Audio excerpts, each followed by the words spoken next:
Hello, class. This is the lecture that's scheduled for April the 20th on the rise of political Shia Islam. And that, of course, is the easy date for that is the Iranian Revolution. But before I go to discussing that question, the question arising of the rise of political Shia Islam, first I want to emphasize how important it is, because it seems to be more and more the dominant way the powers in the Middle East are lining up, that Saudi Arabia is seeking to create a counter-Iran alliance, whereas Iran is seeking to create its own alliance. And that's creating a fissure in the Middle East that King Hussein had warned about quite a while ago, calling it the Shia crescent of crisis. That Iran, Iraq, and Lebanon are forming an alliance of Shia with Syria in between against the Sunni powers, which are led increasingly by Saudi Arabia. And we're seeing this play out in the Yemen civil war, and also then the Iranian attack on Saudi oil facilities last fall. And so with this kind of I would almost call him a loose cannon, Prince Mohammed bin Salman, as being the kind of force behind this. He's much more aggressive than his father or the other earlier Saudi kings are in confronting Iran. And he has trying to create an alliance, which is shifting everything.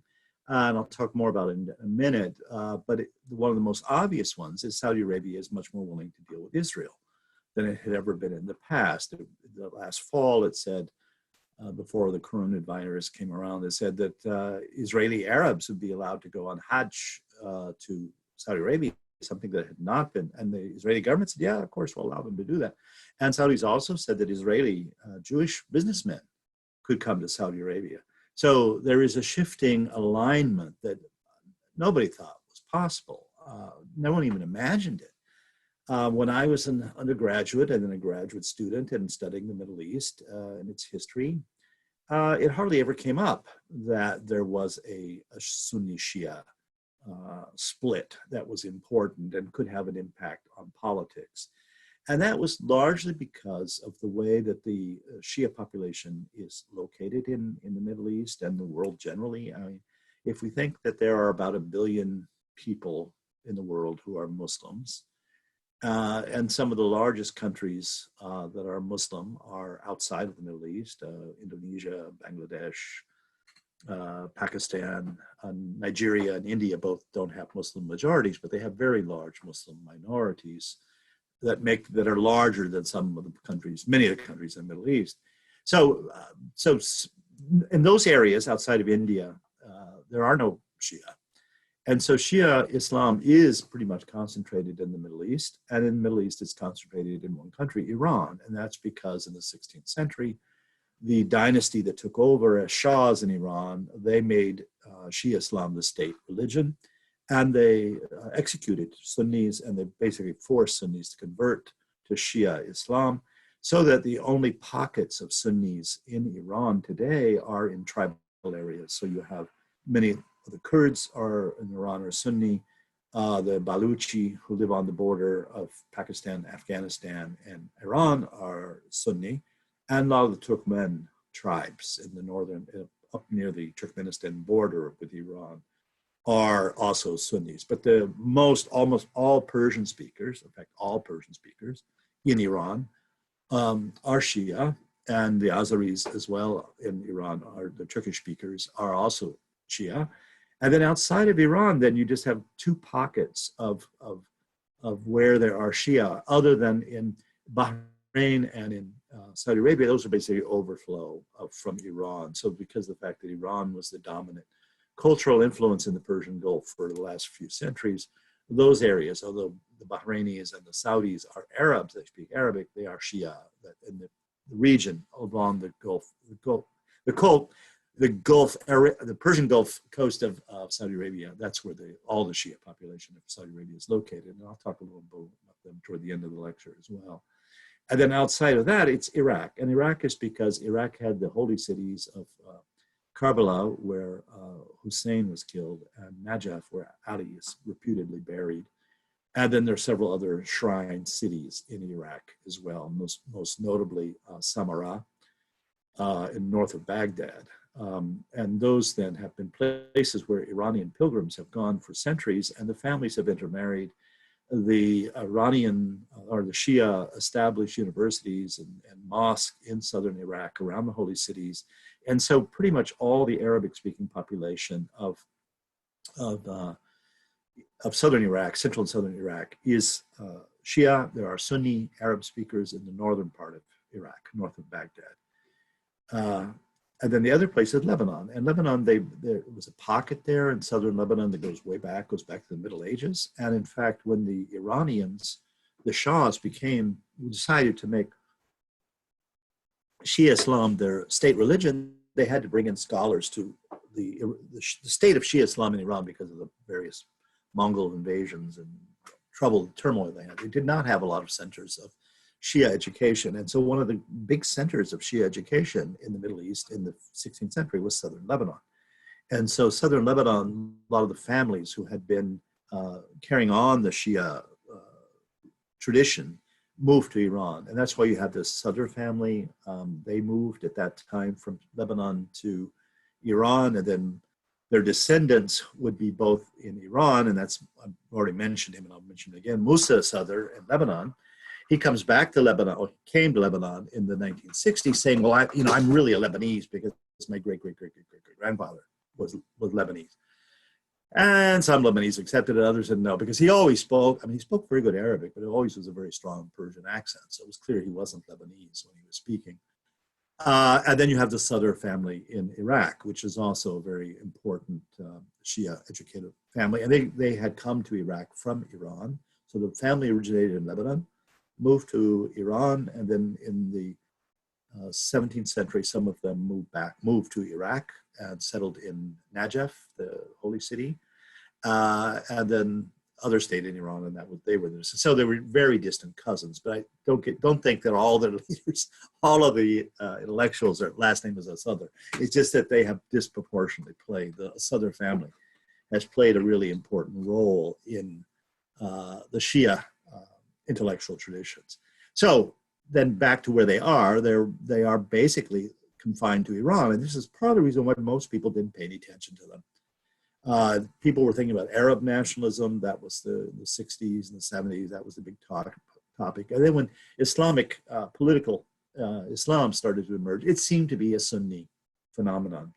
And most people didn't think about the fact that there might be an equivalent in Shia Islam until the Iranian Revolution. And that woke everybody up. So I want to then, before we go on, I want to stress again, for those of you who haven't taken Islamic history other than this course, I'm not sure how much of it I stressed earlier, the differences between them, the Sunni and the Shia. As I mentioned, I think I did tell you, and you should keep this in mind, the actual, in practice, the difference between Sunni Islam and Shia Islam are very minor. The Shia believe you only have to pray 3 times a day. The Sunnis believe it's 5. But otherwise, almost everything is the same. There is a stronger emphasis on impurity in Shia Islam, so that non-Muslims, Jews, Christians, they pollute the space of Muslims. For example, food, if we touch the food, then they can't eat it. If we touch the dishes, they can't eat it. I remember once when I was young, graduate student in Iran, and I was eating with a very nice Iranian family, and they had a traditional house that was built around a courtyard, and I had when they served me food, it was in a different colored dish than everybody else's. And I didn't think anything too much about it. But then later in the evening, as we were drinking tea, I looked out the window, and the maid was out there cleaning the dishes in the fountain in the courtyard, and she got to my dish and she broke it because I had touched it. It made it impure. So if you think of kosher tradition in Judaism, it seems to have somehow transmorphed itself into Shia belief about pollution as well. And it also, remember, the Shia are concentrated in Iran, and the idea of pollution is very strong in Hinduism as well. And so there may have been an Iranian tradition that predated Islam that then gets born into Shia Islam. But anyway, that's a difference. But the other main difference, well, there are 2. One is historical grievance. The Shia feel that the Sunnis have always been after them, have killed their imams. Remember, the Shia believe that the head of the Muslim community should have gone to Muhammad's son-in-law and cousin Ali, because he was married to Muhammad's daughter Fatima. And they had the only grandchildren of the Prophet Muhammad were Hussein and Hasan, the sons of Ali and Fatima. And the Shia believe then, or what we call the Imami Shia, which are the Shia of Iran and Iraq, they believe that the head of the Shia community should be a descendant from Hussein down to a guy named Musa al-Qasem, who disappeared or died, in the 873, I think it is the date, and he didn't have a son. And so the belief was that he must have had a son, and that son has gone into hiding and has continued to live down through the centuries, and one day will come back. So this clearly then is emerging, if we think to the Jewish idea of the Messiah will come and restore the kingdom of Israel. The Christian idea that Jesus is the Messiah, he will restore the kingdom of heaven. So the Jews, it's the kingdom of Israel. Christians, it's the kingdom of heaven, which will then be Judgment Day. Muslims have mentioned in the Quran Mahdi, somebody who's coming at the end of days to warn us that the time is near, that God's going to exact his judgment. And over time then, Muslims have Sunni Muslims have argued who that Mahdi would be. There is a saying of the Prophet Muhammad that says, the Mahdi will have my name. So there are some, especially in Syria and Palestine, the Muslims there say that the Mahdi is Jesus, that Jesus will come again. Other Sunnis say it will be some guy named Muhammad plus Jesus. So the two of them will come, and that will be the time of judgment. The Shia believe that no, there's this one guy named Muhammad, and that is the Muhammad that's been hiding in occultation, all these centuries. He's going to come back and judge us. So that idea that there is a world changer, somebody who could really upset the whole political balance sometime in the future, it's possible, is ingrained in Shia Islam, that they're waiting for that day, and that they accept the horrible things the Sunnis have done to them because they're proving themselves God's people. They're waiting for the day that God will redeem them through the coming of the hidden imam. So that's the difference. And that you see it then in the religious calendar, the various days that mark the martyrdom of their imams are big festivals, ceremonies, processions, lamentations. The biggest one is Ashura, which marks the death of the Imam Hussein, the grandson of the Prophet, who was killed in Karbala. I think it's 690, about that time anyway. And so that marks them. The calendars are different. They have Ramadan, they have Hajj, just like the Sunnis, but they also have this other calendar which has all these martyrs. And so on those days, they tell the story of the martyrs of the imams, or their women of the family. Some of the women were martyred as well. And that makes a calendar for them that sets them apart from the Sunnis. And the other difference is that they believe that there are authoritative voices. These are the mujtahids, the people who can rule on whether something is truly Islamic or not, and that they are organized in a hierarchy, and above the mujtahids are the ayatollahs. They are I would say, the equivalent of a cardinal in the Catholic Church. So in a region of where Shia are, you have an ayatollah, and that ayatollah is the authoritative voice. Now, the debate that starts early on, even after the Safavids establish Shia Islam as a state religion, should there be one guy who is the ultimate voice of Shia Islam? And that office was called the marj-i, which literally means the throne of tradition. And just remember, why tradition? Because in Islam, tradition is important. You're not supposed to vary from the ways of the founders. And so the marj-i is the man who makes sure that we all follow the straight and narrow path of Islam. And the question is then, is there one guy who can do this? Or should be a council? And that has gone back and forth. In the late 19th century, both in Iran and in Iraq, there was a push toward one authoritative voice. And that would be what Khomeini would claim when he had the revolution. He claimed to speak for all Shia everywhere. And the resistance or the pushback has come from the Iraqis, Shia clergy, because they had their own tradition. They have a council, it's called the Hawza, which meets in Najaf. Najaf is the holiest city for the Shia in Iraq. That's where the Imam Ali, the son-in-law of Muhammad, and the man they believe should have been the rightful ruler of Islam after Muhammad died. That's where he supposedly is buried, although his grave wasn't established there until the 10th century. But that they've had a council there all along. There's a school there. It's been the center of Shia learning in Iraq is in Najaf. Karbala is holy because it's Hussein's burial place, but Najaf is where Ali is buried, and that's where reputedly buried, and it also then is the center of Shia intellectual life in Iraq.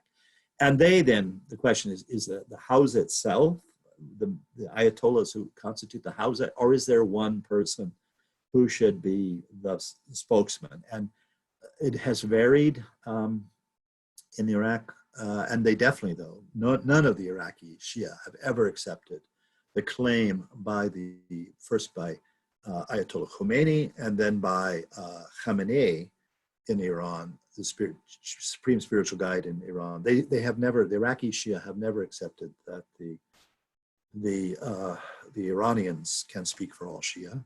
By contrast, in Lebanon, where the Shia are much weaker, they're only about 40% of the population, and they don't have a lot of political, I mean, they're more dependent on Iran.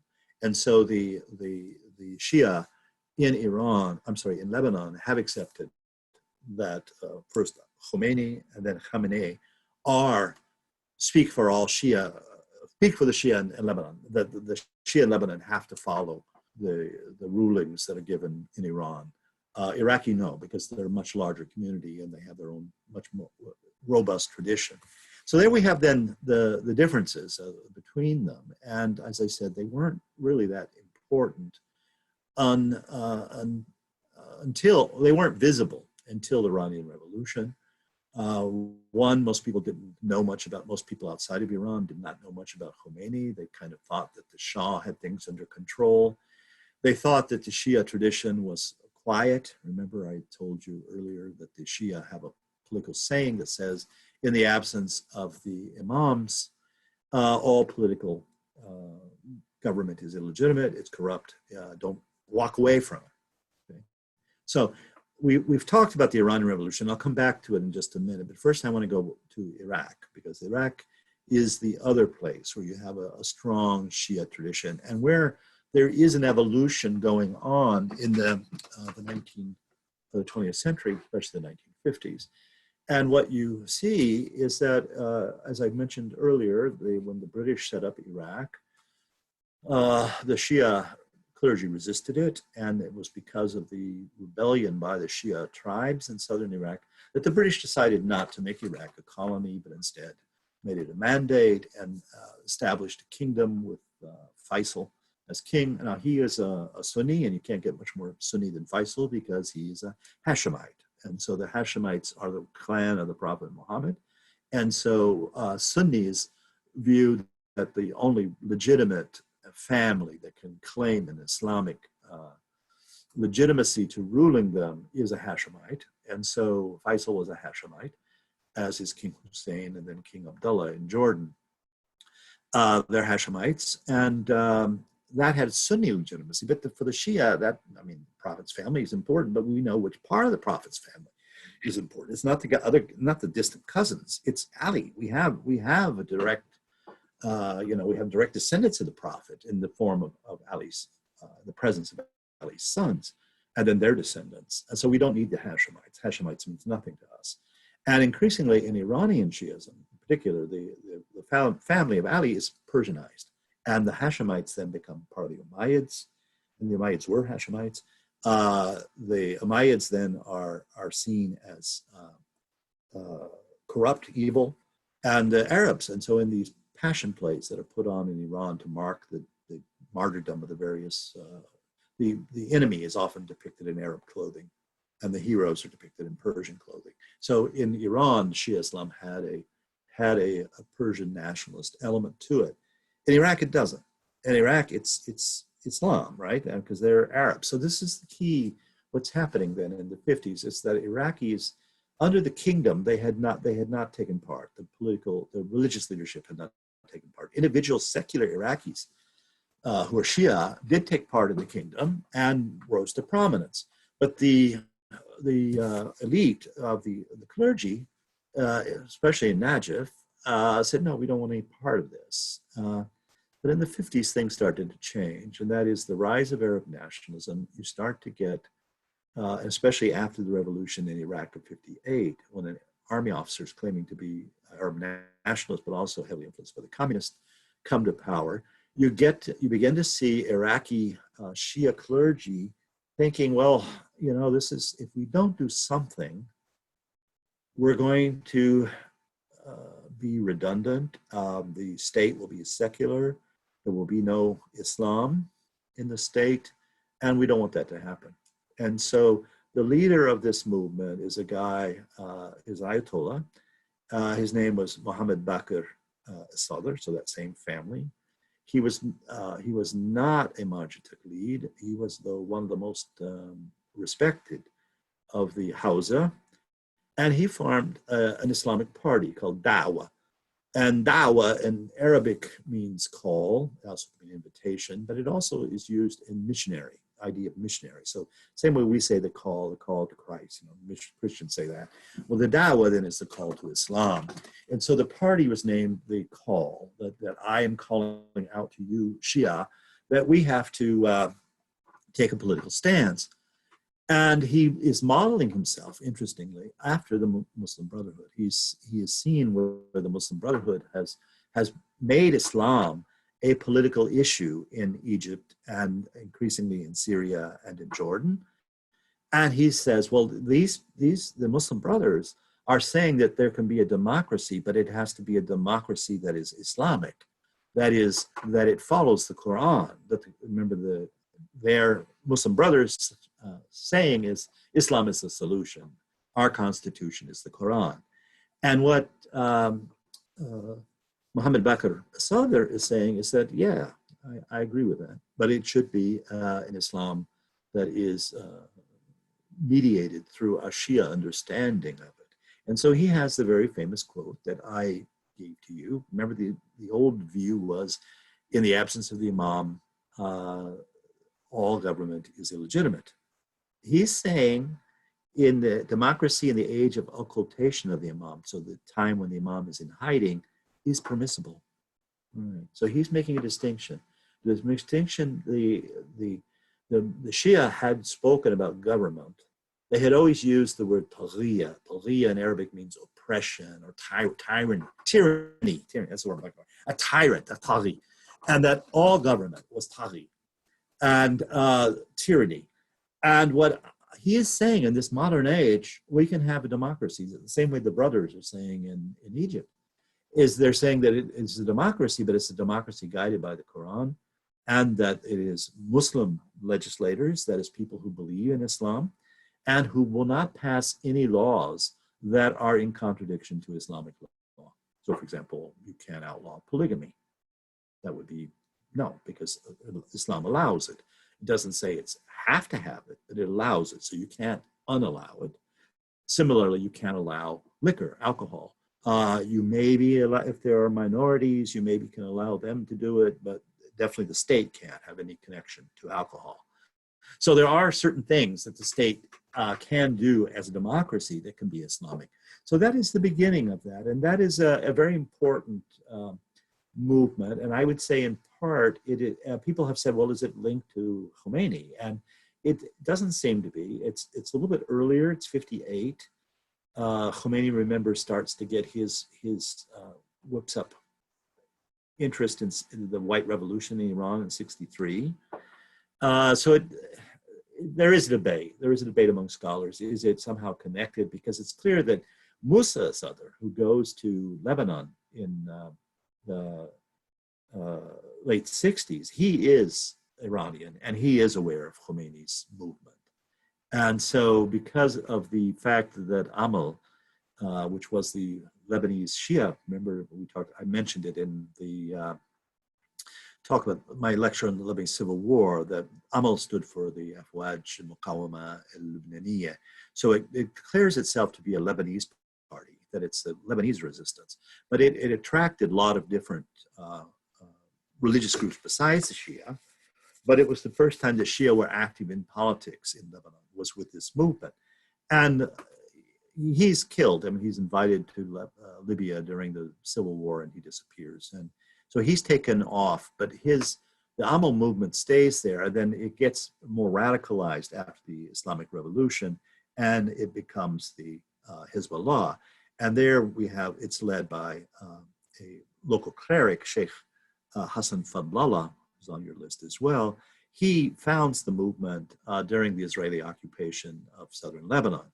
And we know he is directed by Iran. And in fact, as I said, as the head of the Hezbollah, which is the main party representing Shia in Lebanon, have accepted first Khomeini and then Khamenei as the supreme spiritual leader of the Shia. What he says differently, he says that in Lebanon, we cannot establish an Islamic republic the way they establish an Islamic republic in Iran, because in Lebanon, we have other religious groups. And so what our party should do is to make sure that the government of Lebanon does nothing that we find objectionable. So they have, I've mentioned them in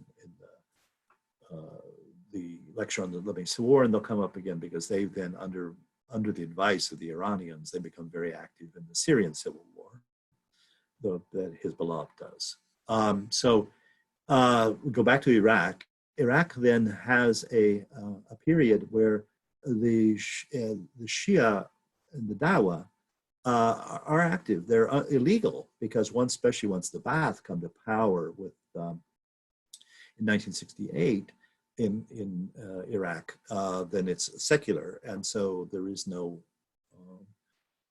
The Dawah has to go underground, and it does, and some of the Dawah members go to Iran at that time, although it still, until the revolution, they weren't welcome in Iran either, because the king, the Shah, wasn't that eager to have religious activity going on.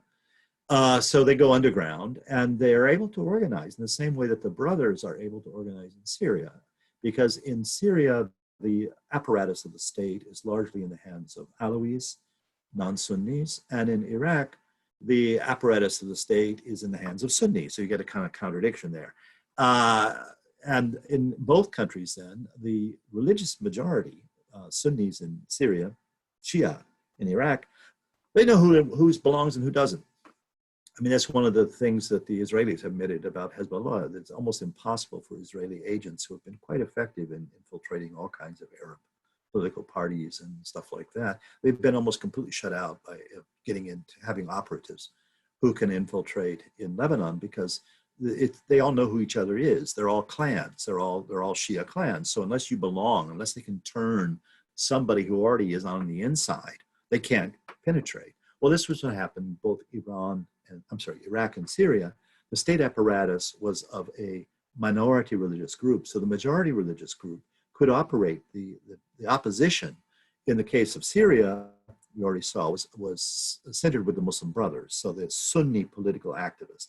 In Iraq, because the majority is Shia, it's centered in the regime is Sunni, it's centered in the Dawah party. And so the Dawah organizes the mosque, it organizes charity, it organizes the processions that mark the Shia, and they become basically a state within a state. And what's, again, interesting contradiction between the brothers and the Dawah is that in the brothers, almost all of the leaders are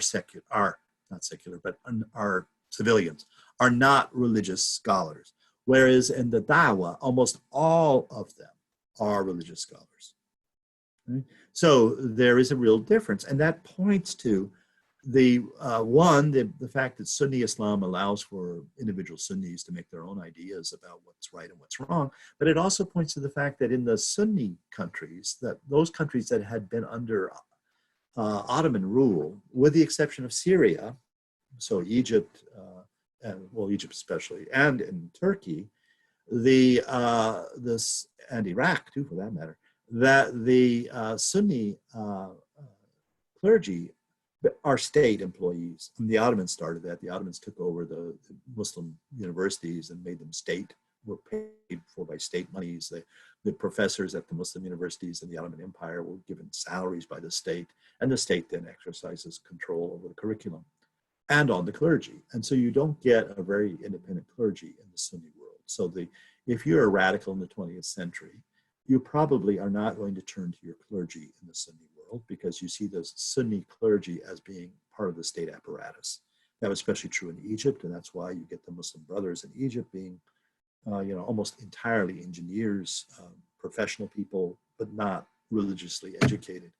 Well, in Iraq, it was somewhat similar. I mean, opposite in that the state is the Sunni state, and so the clergy then are seen as a voice of opposition.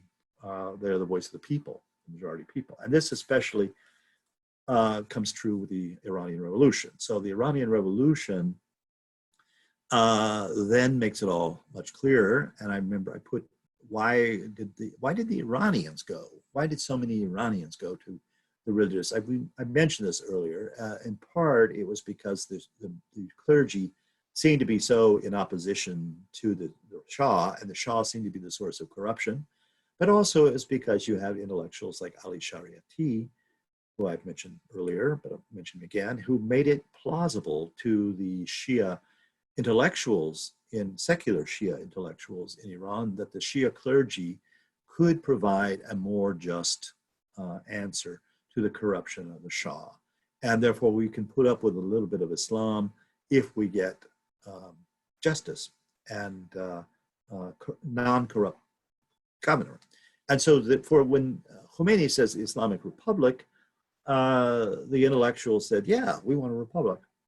We're willing to give up a little bit on letting Islam be a voice in it, but we want the republic. We don't want the absolutism of the Shah.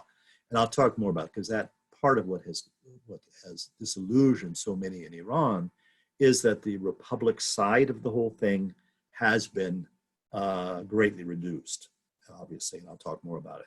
But in Iraq, and I'll come back to it, it hasn't. In Iraq, that still is the goal of most of the Islamic parties, is a republic.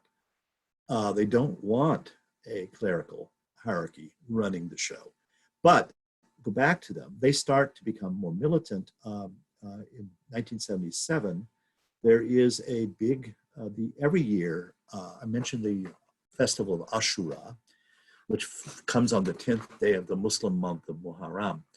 Once it happens, the Shia, well, all Muslims, but Shia in particular, have 40 days of mourning that mark after someone dies. They wait 40 days before they have processions. And so traditionally in Iraq, they have a festival called Arba'in, means 40. And so the 40th day after Ashura, which is the 10th day of the month of Muharram, the Shia in Iraq go on a massive pilgrimage to all the shrine cities. And basically it's a big they go around in a circle, basically, in Iraq, going to all of the cities. Now, normally it may be tens of thousands, but in 1977, the Dawah had called on its followers to march in this procession. Now, this is a religious procession, no weapons, nothing. But it was a big turnout, tens of thousands of Shia men showed up and started doing this perambulation around Iraq, lamenting the death of the various imams. They go to Karbala, they go to Najaf, they go north up to Samarra, and they visit the various shrines that are dedicated to the martyrs. And Saddam Hussein, who had not yet become president, but who was effective strongman in Iraq, he sees that as a threat to his legitimacy, and the troops open up, shoot, kill. And again, we don't know how many. This is well before the day of internet and smartphones, and so lots of stuff went on, which we don't have any documentation for, but it was at least hundreds, if not thousands, of people were shot and killed by the army. And so that led to a gradual radicalization among the Dawa. And the Dawa then kind of split. And that became more obvious when Saddam Hussein in 1980 invaded Iran. Now, he had various reasons, and we talked about he wanted to impress the Arab world that he was the leader of the Arabs and he was going to liberate the Arabic-speaking population in southeastern Iran, in the province the Iranians called Khuzestan, but which the Arabs called Arabistan, land of the Arabs, which is also Iran's oil fields. And that had failed, right? The people there did not rise in rebellion. But that seemed to have been, that was the official reason that he was going into Iran. But there is other evidence that he was afraid because Ayatollah Khomeini, who had starting to cement his control in Iran. Iran at that time was still having more of a democracy than it is today, but Khomeini was gaining ground with his revolutionary guards. And I'll talk about the revolutionary guards when we get to the election in Iran. He was gaining ground, and he had made a speech saying that there were no borders. And here he's echoing the Muslim Brothers. The Muslim Brothers say that the political boundaries between Muslims are artificial. They were made by the Europeans, and that all of Muslims should be under one country. And the Ayatollah is saying the same thing, except he's envisioning a Shia country. He's saying that if the Shia of Iran want to go to Najaf and Karbala, there should be no border there. They should go in their millions, he says. And that also seems to have set off an alarm bell in Saddam Hussein's mind that he was going to be inundated by Iranian pilgrims who would then overthrow him. And so he then starts to use the vocabulary of Arab nationalism. And this is a very interesting kind of turn. Well, he's using it all along, but what he is doing is he is painting the Shia in Iraq not as Arabs, but as Persians, that they are Persian fifth column in Iraq.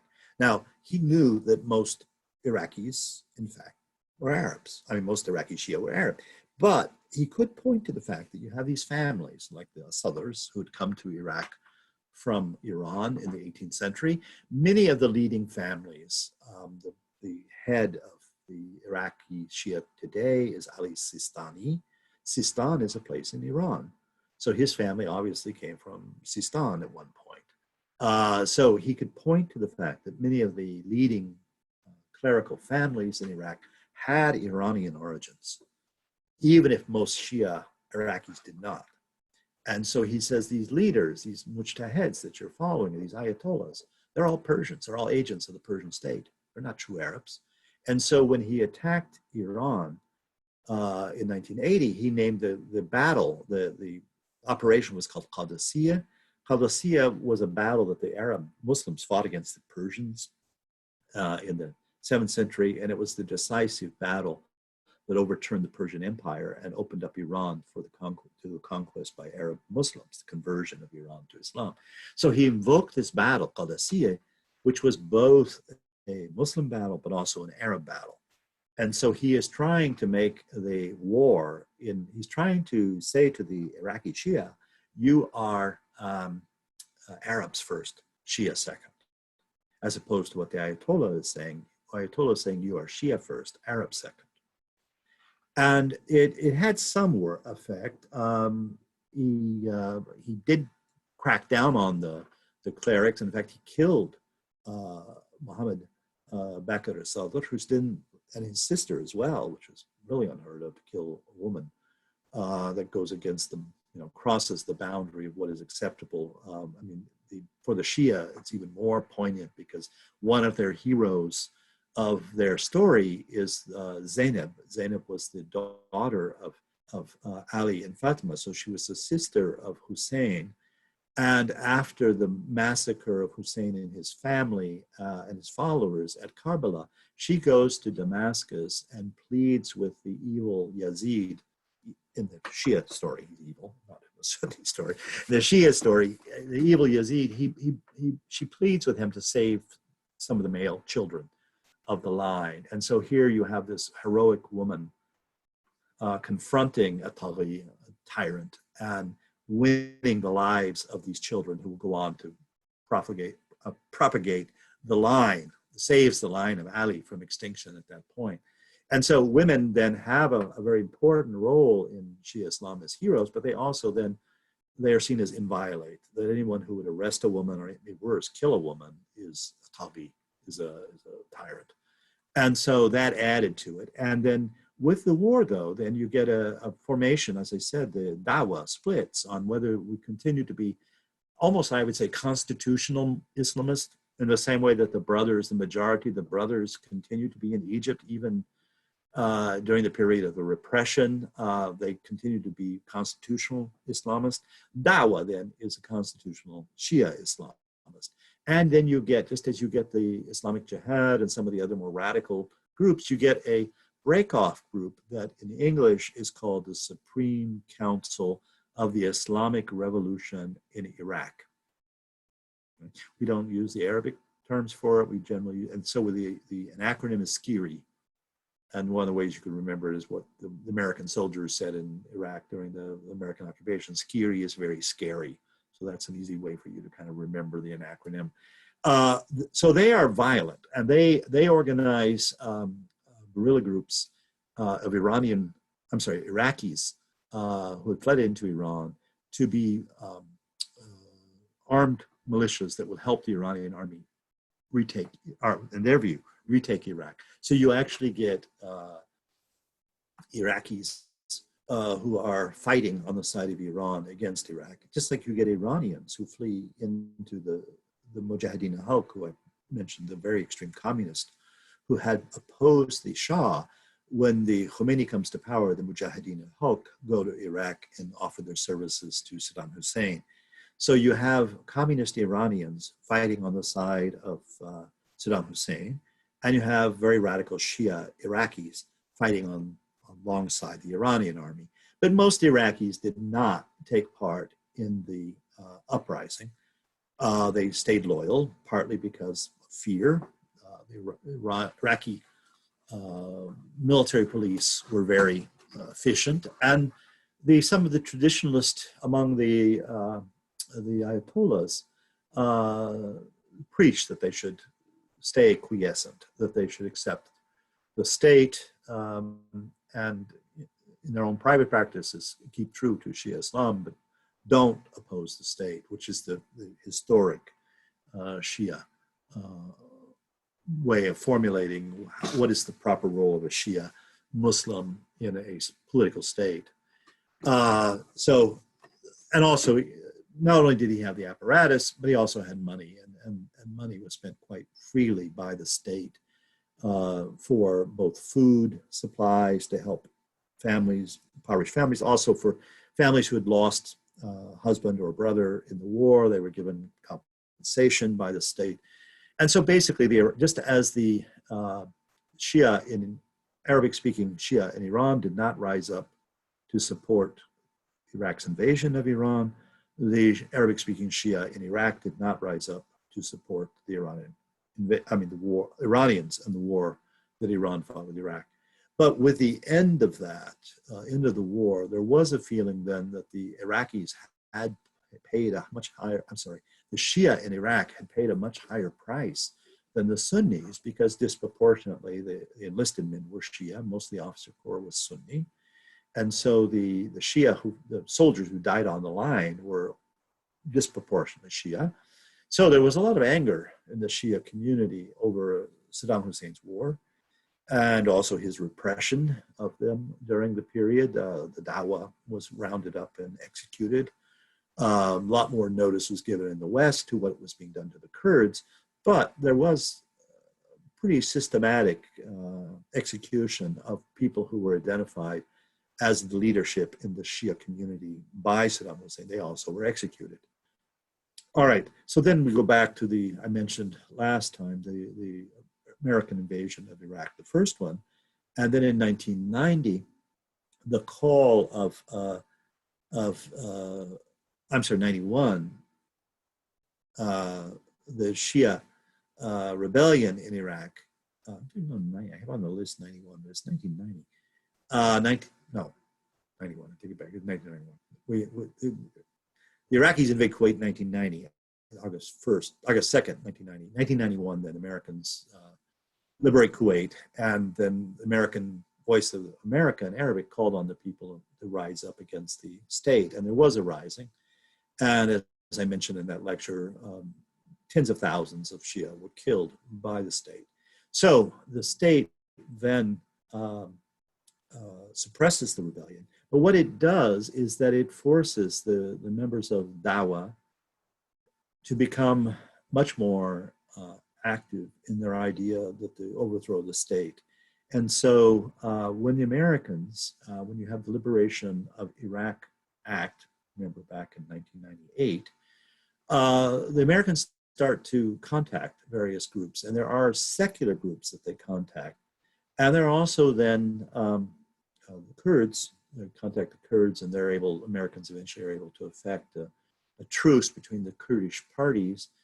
But they also, the Dawah reaches out to the Americans through Dawah, Iraqi exiles in Europe, including the first president of Iraq, who I'm blocking now. He's on your list. He was in exile in England. And so some of this Dawah people were actually talking to the Americans and trying to coordinate Shia assistance to the Americans if and when an American invasion came. So when the American invasion came in 2003, the Shia were actually in a very good position to take advantage of the American invasion by their operatives in the South. And so there was no fighting really in the South. The British moved into the South and Americans went for Baghdad. And so Americans were faced with Sunni opposition, first from the army, and then, as I mentioned, the Sunni army blended into guerrilla factions. And so the Americans were faced with a very intense guerrilla warfare in northern Iraq, central and northern Iraq. But the British, who occupied southern Iraq, for a long time had it fairly easy in the sense that the Dawah had in fact welcomed the arrival of the Allies, and but then it started to get a little troubled. And the one is Skiri, which was much more in line with the Iranians. The Iranians told Skiri that they should oppose the Americans. And so you had what was known as the Badr Army, which had been formed in 1982 to help the Iranians against the Iraqis. That they come back into Iraq, and they then start guerrilla warfare against the Americans. And then you get another very charismatic leader, a guy named Muqtada al-Sadr, who is the nephew of Muhammad Baqir al-Sadr. He's the nephew, and he's also the son-in-law. He married a daughter of Muhammad Baqir al-Sadr. And so he's got the name. He's young.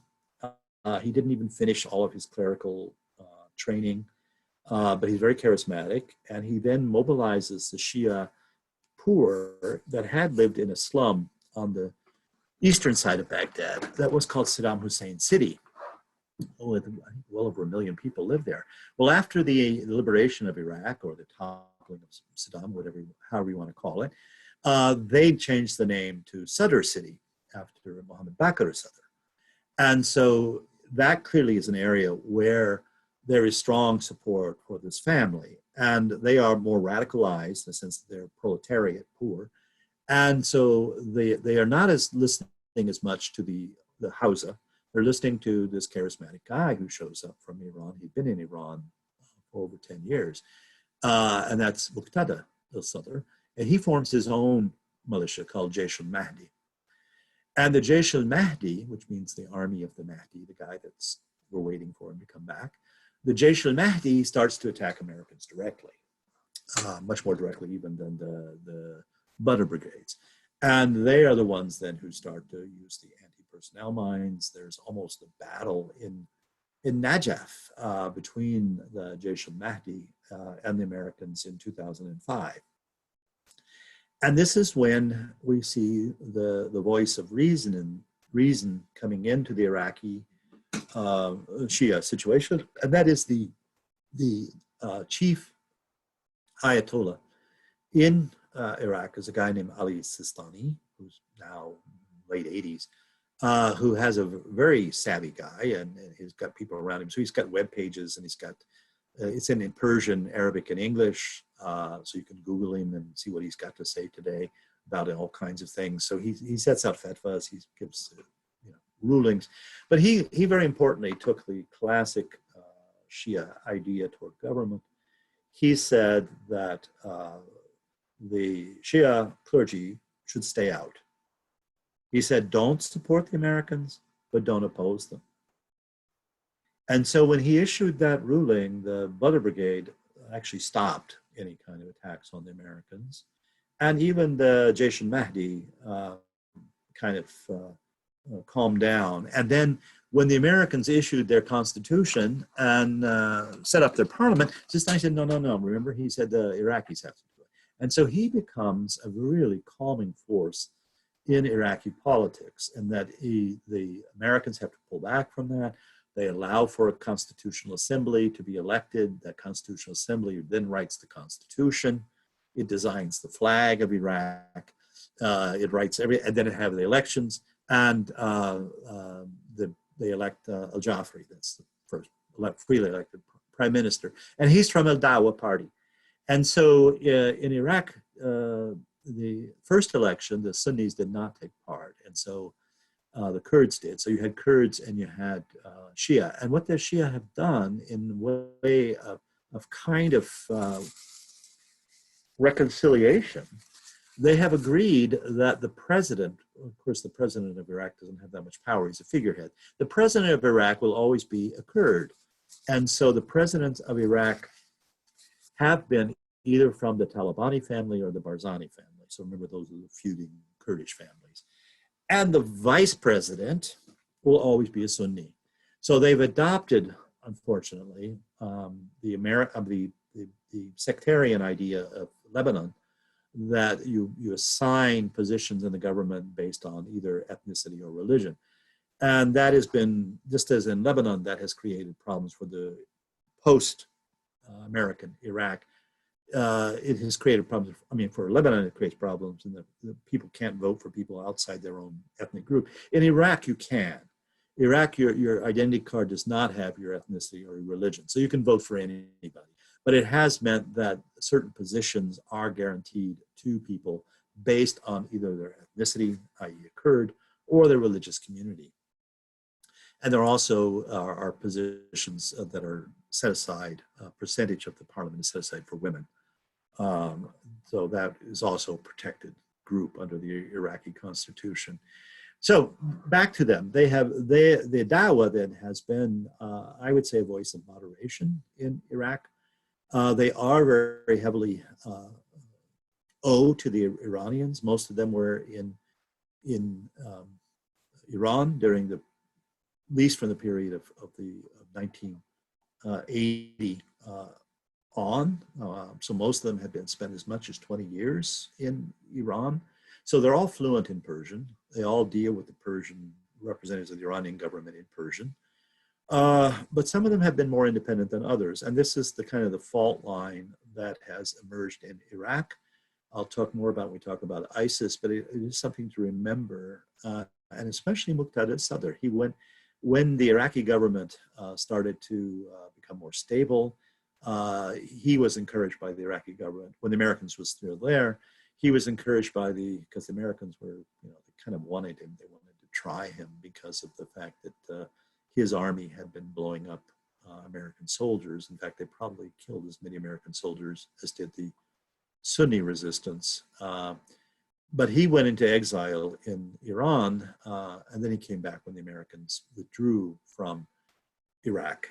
He came back to Iraq, and he has been a very active force since then. And what he is interesting is that the Skiri wing of the Shia in parliament are pretty much do whatever the Iranians say, and that's been documented pretty well by the New York Times. And they basically act whatever the Iranian government wants, they do. They toe the line. But Muqtada al-Sadr has increasingly rejected that, and he has insisted on the Arabization of the Shia, that they are in fact Arabs. and not Persians, the way that Saddam Hussein had said they were. And that is an interesting thing. And that the recent, before the COVID-19 hit Iraq was going through major political demonstrations, and the militias loyal to Iran had been shooting at and attacking the demonstrators. But Jaish al-Mahdi, Muqtada Sadr's guys, came out and defended the demonstrators. And the demonstrators were calling for greater secularization of Iranian politics. Iraqi politics. They weren't calling for the end of Islam. They were just saying they didn't want the political parties to represent religious communities, rather that they should represent political ideas rather than religion. And so he is an interesting, what will happen in Iraq with him. So he's somebody to watch. We thought of him in the 2000s as this kind of crazy wild guy. Like I said, he was much younger than he should have been for having a position of authority. When he was in exile in Iran, he went to religious schools, and so he came back with more religious training. But interesting, even though it was in Iran, he is taking a much more nationalist Iraqi line. And so that is something that you should watch in the next few years, where Iraq goes, what role he has in directing Iraq. And then the last thing I wanted to talk about today is go back to Lebanon. And as I said in the earlier lecture, Lebanon, the Shia emerged in Lebanon as a resistance movement to the Israelis. AMAL had been there earlier. AMAL was more of a secular Shia movement, and it still is.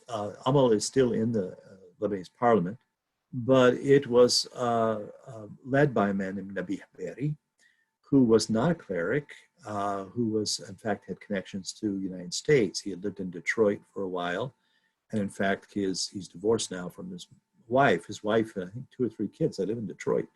So he is not an anti-American, but he was representing, he wanted Shia to have a voice in Lebanese politics. Well, his party's still there. AMAL is still there. It's still in the Lebanese parliament. And it tends to be elected from the more traditional Shia in southern Lebanon, the people who are largely tobacco farmers, and they stay loyal to AMAL. Hizb-Allah stronghold is in the Bekaa Valley and in the Shia slums around Beirut, and they tend to be much more radical, anti-American, anti-Israel. And they then also are tied in with the Iranians. And so even after, up until 2000, as I said, the Lebanese had pretty much, all Lebanese, whatever their sect, had pretty much seen the Hezbollah as the only Lebanese who are resisting Israeli occupation. Because remember, the Israelis continued to occupy 10 miles deep in Lebanon until 2000. In 2000, they withdrew.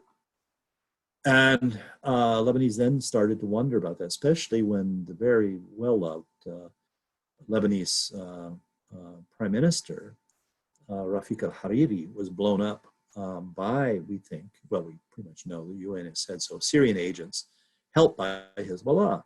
So that was in 2005. And then you had the war. Hezbollah fighters went across the border and kidnapped some Israelis. And they also were shooting rockets at Israeli settlements in northern Israel. So Israel invaded Lebanon. Again, that's on your Lebanese timesheet. And the Israelis destroyed a lot of the infrastructure in Lebanon, the bridges and the airport and various things like that. And most Lebanese who weren't Shia then started saying, well, I'm not really that, I don't see why we had this war. And so there is a paralysis in Lebanon that the Shia, they still have their votes, and there isn't any consensus to get rid of them. But they then, again, when they had their demonstration, Lebanese had their demonstrations in the last fall, who was out on motorbikes attacking them? But Hezbollah people. So Hezbollah people then are seen by increasingly non-Shia, and even some of the Shia, as being anti-democratic forces. So there's an interesting, and then it all then ties into the Lebanese Civil War, the role of Hezbollah in the Lebanese Civil War. And the Lebanese Civil War, Lebanese Civil War, I meant to say the Syrian Civil War, I'm sorry about that. The Syrian Civil War has been a crystallizing effect on this Sunni Shia crisis. And I want to talk about that more when we get to the when I get to the lecture on the the Syrian Civil War, which is next to the last lecture, I think, in this course, which then gives rise to ISIS, which is all tied in together. And ISIS, again, radicalizes Sunnis versus Shia. So I want to leave you then with just one thought or a couple of thoughts. And the main thought is that in many ways, this fight between Sunnis and Shia, which is seen as life and death now on the media, and definitely the Saudi way of pointing it, is a relatively recent one. That the communities pretty much lived together where there were mixed communities. I mean, there weren't many Sunnis in Iran, but in Iraq and in Lebanon, where there were Sunnis and Shia living together, there wasn't a lot of animosity. They intermarried. They both, I mean, the Sunnis considered the Shia to be Muslims, the Shia considered the Sunnis to be Muslims. So there wasn't that antagonism. The only people who were antagonistic to the Shia among the Sunnis were the Wahhabis. The Wahhabis had said that the Shia were heretics because of their reverence for Ali.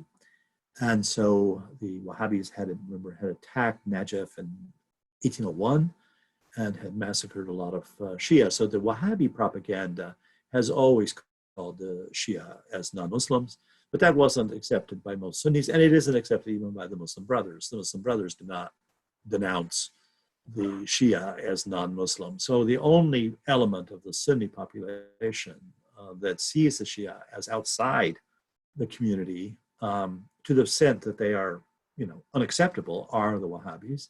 The others see differences. There are things about the Shia that they are silly, but they don't think of them as I said, the ultimate test is, do you let your daughter marry one?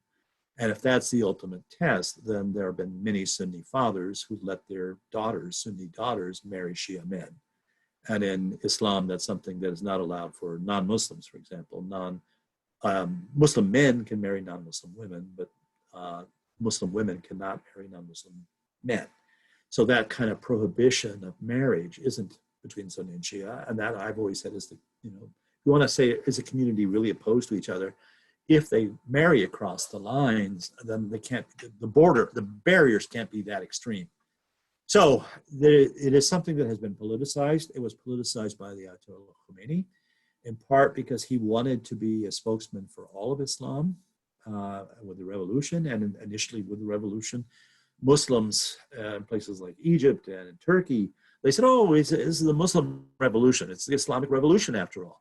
But it's only when they start to realize that it's a much more hierarchical version of Islam that they say, no, it's not our religion. So Khomeini then had to compromise. He had to say, well, I can't be head of all of the Muslims everywhere, but I can be head of the Shia. And so there was a sending out, talk more about get to Syria, there is a trying to create a political base in Shia communities outside of Iran, in Yemen, where they're not even Imami Shia, they're a different kind of Shia, and in Bahrain, in Saudi Arabia, Lebanon, Syria. There's an attempt by the Shia clergy in Iran to kind of put themselves forward as the spokespeople for Shia Islam everywhere. And that has been resisted in the two places that do have, other than Lebanon, is different because Lebanon, as I said, is subordinate in a way. They don't have the resources. But in the places where they do, and the other country I didn't mention, I should have, think about it. The other country where there's a Shia majority is Azerbaijan, what used to be Soviet Azerbaijan. And there is a debate on whether are there more Sunnis, are there more Shia. Most people think they're more Shia. But again, in Azerbaijan, although religion has come back in Azerbaijan for both Sunnis and Shia since the end of the Soviet Union, the Shia clergy don't accept the domination of the Iranian clergy. So in both Azerbaijan and in Iraq, although the clergy are very active in trying to chart a political future for an Azerbaijan republic or an Iraqi republic, they are not seeing themselves subordinated to Iran. And that is also an interesting development. So those are the things I want you to think about, because I think in future, these are going to be major elements. As I said, when I was younger, the dominant discussion was the Arab-Israeli conflict, and then the Israeli-Palestinian conflict. I think for most of the 20th century, other than oil and water, which I've already talked about, I think the big fault lines in the Middle East will be between Sunni and Shia for a while anyway, and it'll be up to various Shia populations to decide whether they want to join the Iranian juggernaut or whether they want to resist it. And that will be a major development you should watch for. So I think this lecture is, I hope, explain to you why it's important that there is a fissure, but also to show you that that fissure isn't inevitable. It, in fact, has been largely manufactured by the Iranian regime and then used by the Saudi regime. The Saudi regime, it's for them very useful too. Why should we be the leaders of the Islamic world? Well, we are Sunni Islamic world. Well, we oppose the Iranians. And that is one of the few, things they have left to say that why they should have any legitimacy anywhere, why anyone should care what the Saudis should want to say. And that's why they have put themselves forward as that. And I'll talk more about that because it comes much more crystallized in the Syrian civil war. So I will end us here. And I hope you're all still doing well.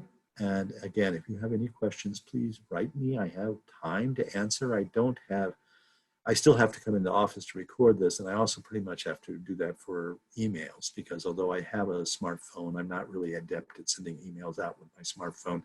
So I usually answer. So there may be a time delay, what I'm trying to say, between the time you send me a question and the time you get an answer. It's not because I'm not interested. It's just that I don't have access. So hang in there and I'll see you next time.